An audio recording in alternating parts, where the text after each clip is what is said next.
Hello, I'm Glenn Tobey. I'm a Spring Forest Shikang master and a psychotherapist. The theme of my talks have been on health plan for caring fatigue. The specific focus of this talk is on balancing meaninglessness. Now, all of us who do any chores at all, want to find some purpose in what we do and have it have some meaning. That it makes a difference in what we're doing. So I'm currently trying to organize the paper clips in my office so they're all aligned in the right way. Now, if that's the only thing I accomplish, not all day, but my whole life, there's meaning to that for me. Make sure my paper clips are in the right order. When they don't get in the right order, I begin to feel meaningless. I feel like I have no purpose. I know this is silly. But getting the thought about always finding whatever it may do, whether the task is like this, whether the task is like paper clips, right? It's that internal reaction to it that's most important.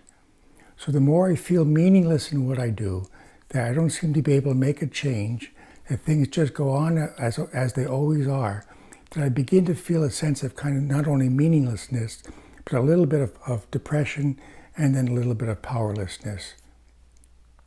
So in life, it gives us pain and suffering. So we can't do much about the pain coming our way. But suffering is really the way the mind interprets the pain. So not all people experience the same pain, experience it in the same degree of suffering. So suffering really is your personal connection to meaningfulness or meaninglessness, attending a purpose to that suffering. Sometimes when I talk with other people, I say, don't take away that person's suffering. It's their way they're trying to figure out life. Help them to figure out their way of meaningfulness in their life. But don't take it away from them. They need it to figure out how powerful they are. So interpretation, suffering, is really an important piece of about meaninglessness.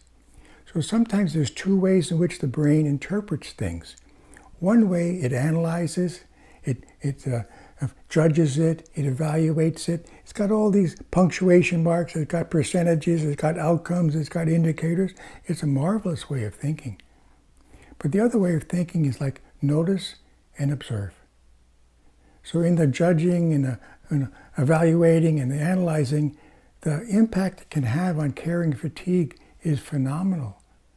Because in those three words, judging and evaluating and analyzing, it really comes at, am I making a difference? Is what I'm doing good? What's going on in my life? But when you notice and observe, it really is you're participating in life, in all that you do, almost sometimes to the best that you can do. So if I asked you to take a walk in the woods or walk on the city street, I say, when you come back, and what did you see? What was your sense of those two or one journey? Oh, I saw this broken window. I saw this. See, that's evaluating, judging, analyzing. It pulls you into that kind of thing. Your brain attaches to those things. But if someone says, no, I just notice kind of everything. I notice all these things almost as equally. The broken glass, this happening and the flower coming up. They were all kind of like a part of my walk. I was just feeling alive to everything that was there. I wasn't trying to pinpoint or analyze no. So finding that meaning, by noticing and observing, feeling alive is important. Now, where does meaningless get its fuel from? So if we're all robots acting mechanically, where does that, function of meaninglessness, get its fuel from? It takes away your joy. Yeah, so it drains your joy. Now, joy is what? Happiness for no reason at all. Now, to be happy, you kind of have to do something, and I feel happy because I've done it. Joy is just experiencing life. I feel alive. And no matter what I do, I walk in the streets, I see the broken glass, I see this, I see that. Oh, no, I just notice, I feel it's all a part of life. I'm doing the best I can without evaluating me, searching for meaninglessness, or necessarily searching for meaningfulness. I feel alive in what I do. I feel alive in what I do. So the antidote for this, because it attacks your heart energy, the meaninglessness, that fuel, takes, impact on your heart energy, where the feeling alive really is a savings account.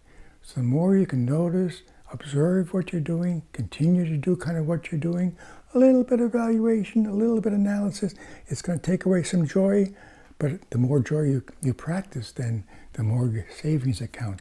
When you do need to analyze what you're doing, it doesn't deplete you into that caring fatigue. Thank you for listening.